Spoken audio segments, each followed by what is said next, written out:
Corona छोड़ यार, कभी बेटे बाप को कब्र में उतारने नहीं उतरते, गुस्ल देने तैयार नहीं बेटा बाप को। इनसे क्या उम्मीद रख सकते हो तुम जो तुम्हें गुस्ल तक नहीं दे सकते। जो गुस्ल नहीं दे सकता, जरूरत पड़ी तो तुझे खून दे देंगे। वो एक बाप था, अल्लाह ने बड़ी दौलत से नवाजा था इस बाप को, लेकिन इसको बड़ी बेटी अल्लाह ने दी थी, तो इसे बेटी होना बोझ लग रहा था बेटी का। जल्दी जल्दी बेटी की शादी करके उसका किस्सा ही खत्म कर दिया घर से। 10 साल गुजर गए, कभी बेटी के ससुराल नहीं गया।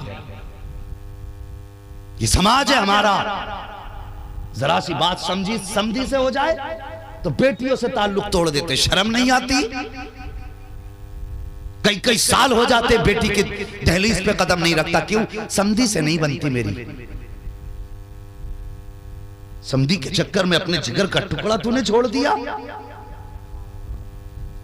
कौन सा जुमला बोलूं ऐसे लोगों के लिए जो अपनी मूंछ की खातिर अपनी बेटियों से रिश्ता तोड़ देते हैं। अरे उखेड़ के फेंक दो ऐसी मूंछ को जो अपनों से दूर करती है।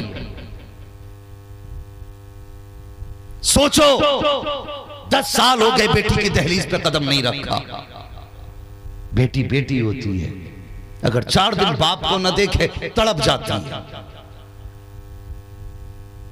4 दिन बाप नजर ना आए छुप छुप के रोने लगती है। एक दिन के लिए ससुराल वाले पाबंदी लगा दे कि मैके नहीं जाएगी, उसी वक्त से रोना शुरू कर देती है।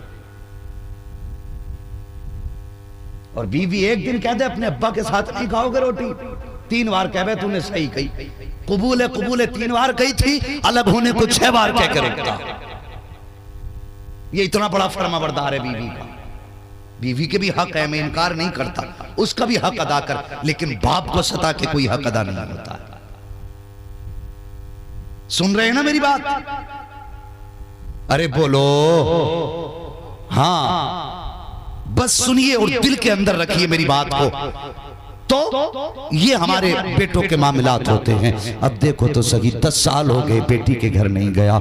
इसने बेटों की शादियां की, अलग अलग जायदाद बांटने की बारी आई। 4 बड़ी बड़ी मीलें थी, बड़ी बड़ी मीलें 4 थी। इसने चारों बेटों को एक एक मील दे दी, चारों बेटों के जायदाद नाम कर दी, लेकिन बेटी को कुछ न दिया और 10 साल से उसके दरवाजे पे भी नहीं गया। इत्तेफाक देखिए, मर्जी कुदरत की कि दर्द उठा पेट में। जब पेट में दर्द उठा उसके, डॉक्टर के पास लोग लेकर के गए। डॉक्टर ने चेकअप किया, चेकअप के बाद डॉक्टर कहने लगा कि तुम्हारे गुर्दे फेल हो चुके हैं, अब तुम्हारी जिंदगी का वक्त कम रह गया है, का कोई रास्ता होगा, इलाज कर। उसने कहा इलाज से ठीक नहीं होंगे, बल्कि गुर्दे बदले जाएंगे। जैसी इतनी बात कही, दौलत वाला था, पैसे वाला था, घमंड था अपनी अमीरी पे। कहने लगा डॉक्टर जितना पैसा चाहिए उतना पैसा ले ले, जल्दी से दूसरे गुर्दों का इंतजाम कर दे। गुर्दों का भी अपना एक कानून है, हर किसी का गुर्दा नहीं पड़ा करता है। जब कोई अपना गुर्दा देता है तभी गुर्दा काम किया करता है, ये गुर्दे का अपना उसूल होता है। डॉक्टर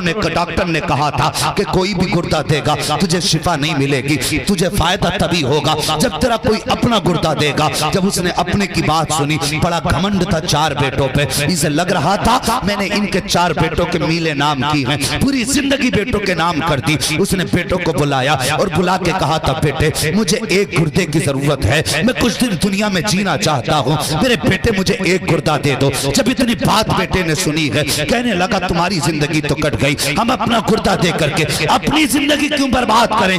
ये कह के बेटे ने गुर्दा देने से इनकार कर दिया। दूसरे बेटे को बुलाया, उसने भी इनकार कर दिया। तीसरे बेटे को बुलाया, उसने भी इनकार कर दिया। चारों बेटों ने गुर्दा देने से इनकार किया। जब 4 बेटे गुर्दा देने से इनकार कर चुके साहिब, फिर क्या हुआ था? उसने कहा डॉक्टर से, डॉक्टर अब मुझे जल्दी से अंदर ले चल, मेरा इलाज कर, अगर जिंदगी होगी तो बच जाऊंगा, नहीं होगी तो मर जाऊंगा। अब तो कोई गुर्दा देने वाला भी नहीं है। ये कह के चला गया और बेटों से अलग इसने चेहरा मोड़ा। जैसे अंदर गया है, सारी रिश्तेदारी में खबर हो गई है कि फलां सेठ जो है अब जिंदगी के आखिरी लम्हात में है, अब खत्म होने वाले हैं। बेटों ने गुर्दा देने से इनकार कर दिया है। डॉक्टरों का कहना है अगर गुर्दा नहीं मिलेगा